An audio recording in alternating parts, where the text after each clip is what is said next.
The consistency for this series has been terrible. I don't know how I managed to just neglect it every year. I did it in 2017 when I started it. I just, did like 3 albums or something and then never continued. Last year, I did like Foals, Flying Lotus, and maybe there was another one, and that was like it. Oh, I think Kanye West as well, and I just gave up on it again. Let's make 2019 the year where I actually stick to this series and make it a thing. Starting with Animal Collective, because it was recently the anniversary of Merriweather Post Pavilion, so I thought it'd be fun to start off the series with this album. It's a very highly regarded album.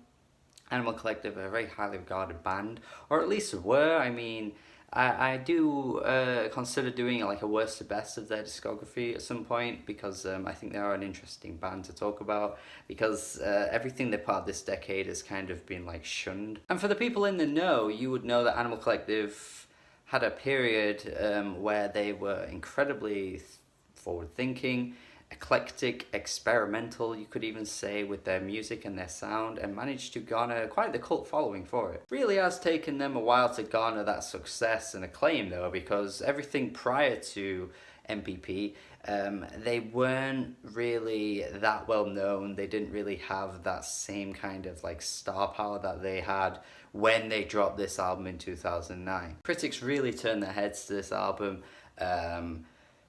With the internet kind of coming in as well around the time this album dropped. I mean, obviously the internet existed, but it really started taking off. So it gave, fans of this album time to go back to the previous albums, and those albums started gaining success too, particularly the debut from the year 2000, which has only seemingly recently garnered that status it has now, and even still it's not fully accepted by music lovers. I don't think it's still quite out there and weird, but MPP is probably their most accessible album. Don't get me wrong, I still really like this album, but I just think there are a few moments of the experimentation that don't quite hit the landing for me, particularly on the track Lying in the Coma, which has this really grating beat. Like the beat just gets on my nerves after a little while, and I'm surprised how many people bring up the fact that there are grating moments on this album, and I think they're intentionally done, but I'm just surprised that it doesn't put more people off than it seemingly attracts a lot of people instead. And honestly, I think what they go for on Lying in the Coma is actually done better later on the track Golden Gal from Painting With. I actually think that's a really underrated Animal Collective song, and I think that wow is just in a better environment. It's just controlled slightly better and just makes for a really fun, eclectic pop song. I guess you could say they're not that similar, but I do find similarities between those two beats. Even if I do love the refrain on Lying in a Coma right at the end with the Lying in a Coma, Lying in a Coma. And In the Flowers, just for me, takes a bit too long to kick in. Like, that intro section really should be shortened, and then the outro goes on for a little too long too. Like, it just should be about a 4-minute song, and it's like 5+ minutes. I just don't think it quite warrants that runtime for me personally. But when the album gets it right, it really gets it right. I mean, the highs on this album, My Girls, of course, being one of their most well-known tracks. Yeah, I love this one, man. I think it's so catchy, and I don't know how they conjure up this melody, despite the fact, again, it is so like dizzying and psychedelic, but yeah, the vocals from Avery and Panda Bear, are just fantastic. They've always been compared to Beach Boys, and I think that they're really charming, boyish, yelps at times really do remind me of like Brian Wilson, and I think they do work so well in Animal Collective's music. It gives this album a pop charm that you probably would struggle to find in any other psychedelic band out there, because a lot of psych bands do keep it quite traditional, but Animal Collective have always attempted to push the boundaries, and they get it right so many times on this album. Every now and then the vocals on this album really just break out the shell and just shine through, like on tracks like Also Frightened. It really really should have utilized that more, I think, on this album. Instead of tracks like Taste, which are just kind of muddied and cloudy, like cloudy as hell. Vocals are really mixed quite poorly to my ears, I think.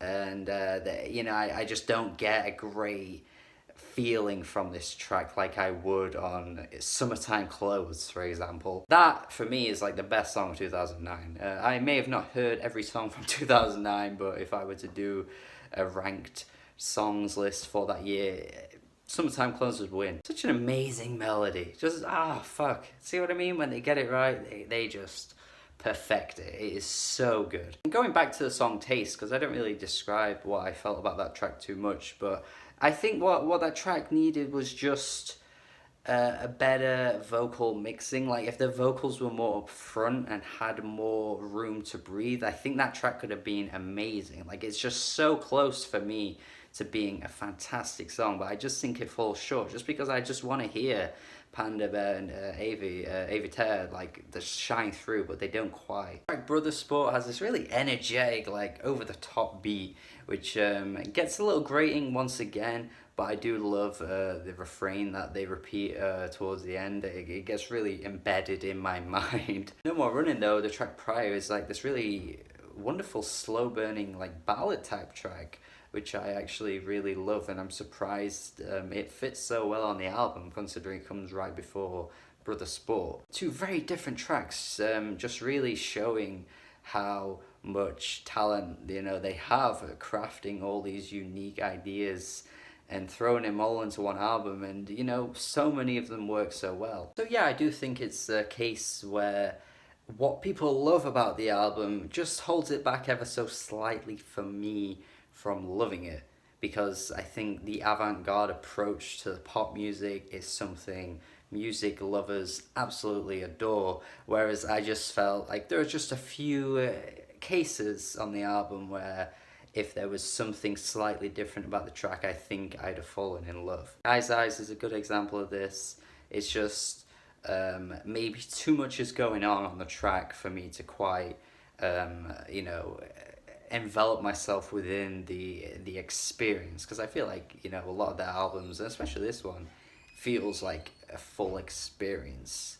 And if you can wrap yourself within the psychedelic world that Animal Collective absolutely strike gold with, then this is something you're gonna fall in love with, because why wouldn't you? I mean, it is a very unique psychedelic album that I think comes around once in a lifetime, to be honest. I can absolutely see why it's gotten the praise it has. But yeah. Also, before I end the review, the glistening like synthesizers that crop up every so often throughout the album, A Daily Routine is a great example of this, like, are beautiful. Like, they are absolutely on point. Like, holy shit, the sound quality is astonishing, I think, and you hear it on My Girls too. Really, really fucking good. In terms of a score, I think I'm gonna give it a fair 7 out of 10. I think this is a really good album. I think whatever I say won't really change people's opinions, because I think so many people consider this like a masterpiece, 10 out of 10, or even like a 9 out of 10. Like, I totally get that. But that's just a bit too high for me. I can't quite say I'm in love with this. Do let me know your thoughts on this album, and I hope you enjoyed my review. Let me know what you think of what I said, and if you completely agree or disagree, I'd love to know as well. Hopefully continuing the series in the near future, see how far I can go, and bring out all these different retrospective reviews of albums. I hope you enjoy the series, and let me know what I should go for next from 2009. Subscribe if you haven't already. Have a good day. Goodbye.